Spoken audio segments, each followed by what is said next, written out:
నమస్తే. ఆంధ్రప్రభకి స్వాగతం. నేను Priya Kaushal.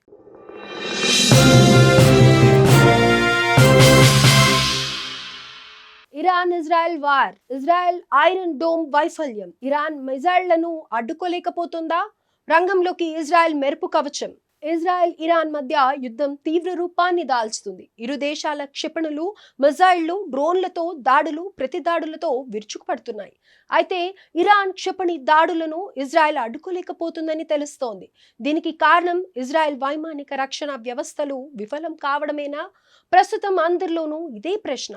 Israel iron dome గగనతల రక్షణ వ్యవస్థ గతంలో హామస్ హెజ్బొల్లా దాడులను ఎంతో సమర్థవంతంగా అడ్డుకుంది. కానీ ఇరాన్ ఈ ఐరన్ డోమ్ కు చిల్లు పెట్టింది.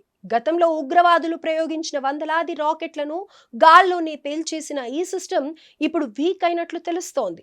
టెల్ అవీవ్ లోని ఇజ్రాయెల్ గూఢాచార్య సంస్థ మొసాద్ ప్రధాన కార్యాలయాన్ని, ఆ దేశ మిలిటరీ ఇంటెలిజెన్స్ కాంప్లెక్స్ లు టార్గెట్ గా ఇరాన్ ప్రయోగించిన క్షిపణులను ఐరన్ డోమ్ నియంత్రించలేకపోయింది. దీంతో ఇజ్రాయెల్లోని పలు కీలక ప్రాంతాలు ధ్వంసమయ్యాయి. ఇరాన్లోని అణు కేంద్రాల లక్ష్యంగా ఇజ్రాయెల్ దాడులు చేయగా, అందుకు ప్రతిస్పందనగా ఇరాన్ 370 బాలిస్టిక్ క్షిపణులతో విరుచుకుపడింది. టెల్ అవీవ్ లో రక్షణ వ్యవస్థను ఈ క్షిపణులు ఛేదించాయి. ఈ దాడుల్లో 10 మంది ఇజ్రాయెల్ పౌరులు ప్రాణాలు కోల్పోగా, దాదాపు 200 మంది గాయపడ్డారు. షహాబ్ సిరీస్ తో పాటు మరికొన్ని దీర్ఘశ్రేణి క్షిపణులు టార్గెట్లను ఢీకొట్టడంతో టెల్ అవీవ్ తో పాటు రిషాన్ లెజియాన్ ప్రాంతంలో తీవ్ర నష్టం వాటిల్లింది. ఇదిలా ఉంచితే ఇజ్రాయెల్ రక్షణ వ్యవస్థను ఛేదించుకుని వెళ్లిన ఇరాన్ క్షిపణిపై ఇప్పుడు చర్చ జోరుగా సాగుతోంది. దివంగత జనరల్ ఖాసిం సొలైమానీ పేరుతో ఉన్న ఈ క్షిపణి ఇజ్రాయెల్ ఐరన్ డోమ్, యుఎస్ థాడ్ వ్యవస్థలను సైతం ఢీకొట్టేలా రూపొందించబడింది. అంతేకాదు ఇరాన్ గత 3 దశాబ్దాలుగా డజన్ల కొద్దీ బాలిస్టిక్ క్రూయిజ్ క్షిపణి వ్యవస్థలను అభివృద్ధి చేస్తోంది. ఈ బాలిస్టిక్ క్షిపణులను శక్తివంతమైన రాకెట్ ఇంజిన్లను ఉపయోగించి ప్రయోగిస్తారు. ఇందులో స్వల్ప శ్రేణి బాలిస్టిక్ క్షిపణి 1000 కిలోమీటర్ల కంటే తక్కువ దూరాన్ని కలిగి ఉంటుంది. దాంతో పాటు మధ్యస్థ శ్రేణి 1000 నుంచి 3500 కిలోమీటర్ల వరకు, లాంగ్ రేంజ్ క్షిపణి 3500 నుంచి 5500 కిలోమీటర్ల వరకు, ఖండాంతర బాలిస్టిక్ క్షిపణి 5500 కిలోమీటర్ల కంటే ఎక్కువ దూరాన్ని ఢీకొట్టగలవు. ఇక ఇరాన్ ఇజ్రాయెల్ మధ్య దూరం 1300 కిలోమీటర్ల నుంచి 1500 కిలోమీటర్ల వరకు ఉంటుంది.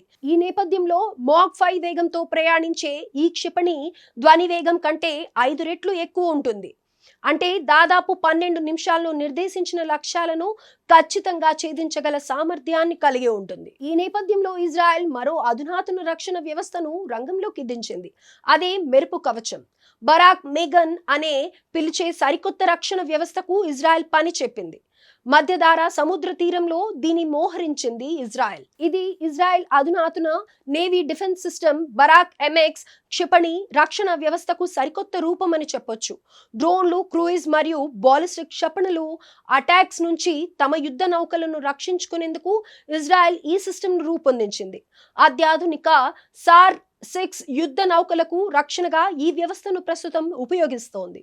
ఈ మెరుపు కవచం రాడర్ కమాండ్ సిస్టమ్స్ ఆదేశాల ప్రకారం పనిచేస్తుంది. శత్రు దేశాలు వినియోగించిన క్షిపణులను దూరం నుంచే గమనించి మెరుపు వేగంతో దాడి చేసి నాశనం చేస్తుంది.